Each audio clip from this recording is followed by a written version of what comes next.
gentlemen, the last speaker that I'm going to invite obviously does not need any introduction. He is a true friend of Pakistan, a very proud friend of Pakistan. He has been working for the people of Pakistan, I think when I was in my nappies maybe. He has been honoured by the government of Pakistan with Galloway MP, with Galloway MP, which is probably the biggest award given to any civilian in Pakistan.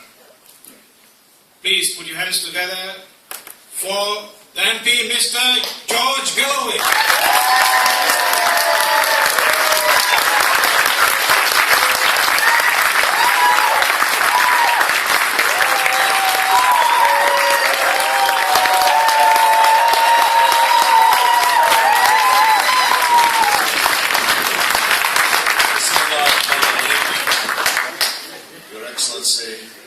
The Consul General of Pakistan, fellow parliamentarian David Ward, councillors, candidates, brothers and sisters, comrades and friends, Assalamu alaikum wa rahmatullahi wa barakatuh. Thank you for the invitation. Thank you for the warm welcome. And thanks to the previous speakers for their words to us this evening. I was not born into Pakistan, I chose it. I was not born onto the Sirat al-Mustaqim, I chose it. Nobody told me to do so. In fact, I became an honorary Pakistani before I had ever met a Pakistani.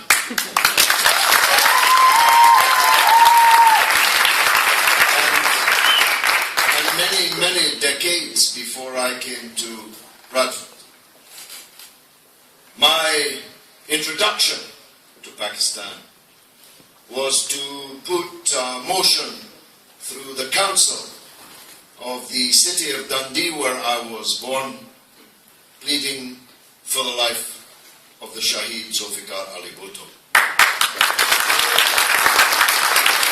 And from that act and the campaign thereafter, I grew more and more absorbed into Pakistani society. I made thousands, maybe hundreds of thousands, maybe millions of friends in Pakistan and in the diaspora. I was awarded the Halal Qadi-Azam decades before I ever set foot in Bradford.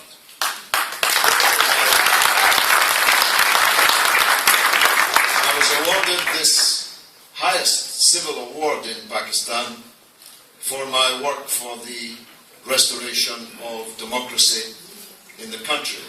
In the 1980s, I operated, sometimes undercover, inside Pakistan, under the leadership of a man in a red fez, Nawab Zada Nasrullah Khan. I don't know if any of you recall him. May God have mercy upon him.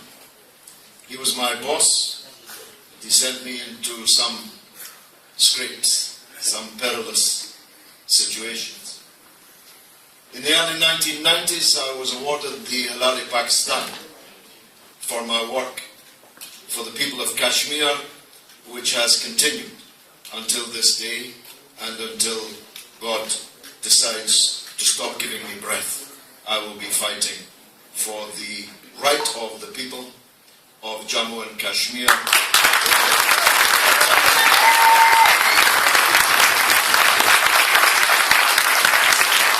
So with a background like that, my brother Sharjeel, you'll understand that I feel that before I've died, I've gone to heaven, being the Member of Parliament.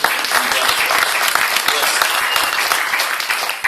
I must say, I don't recall the last time, because I go to a certain kind of meeting, that I was invited to rise for the British National Anthem God Save the Queen. I'm glad you stopped at the third verse, because the fourth verse asks God to give power to Her Majesty rebellious Scots to crush. And so I was trying to work out diplomatically how I could demur from the fourth verse if you got there. Because this is one rebellious Scot who likes to avoid being crushed, at least before my work is done. I only have one other point to make, but it is an important one. I appreciate your stricture, well observed so far, against politics. But this is a very difficult time for the Muslims in Britain. And it just got more difficult this day, when the Home Secretary, no less, declared a kind of political war against the Muslims in Britain, in a speech wholly unnecessary and entirely motivated by a desire to keep UKIP at arm's length for the return of a David Cameron government. She brought up the Trojan horse, even though just days ago a select committee of the House of Commons unmasked the Trojan horse as the Trojan hoax that we always said it was. And she adumbrated all kinds of crimes which she attributed implicitly and explicitly to Britain's Muslims. So all of us have to, as well as standing for the British national anthem, be clear that we are here to stay, and we are the equal of each and every other citizen in the United Kingdom. We have nothing to apologize for. If a criminal commits a criminal act, it's because he or she is a criminal. There are no Muslim terrorists or Christian terrorists or Jewish terrorists. There are only terrorists, and we must condemn each and every one of them.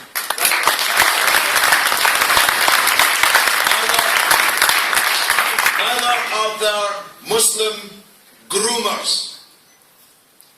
That well-known Muslim Sir Jimmy Savile, that well-known Muslim Sir Cyril Smith, those well-known Muslims in the cabinet, in the government, in the parliament, that are being investigated right now by the police, were not Christian criminals.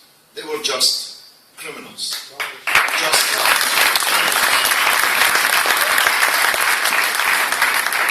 On the subject of terrorism, and it's my last sentence, I promise you, I have been fighting for almost a decade for the arch-terrorist Altaf Hussein in London.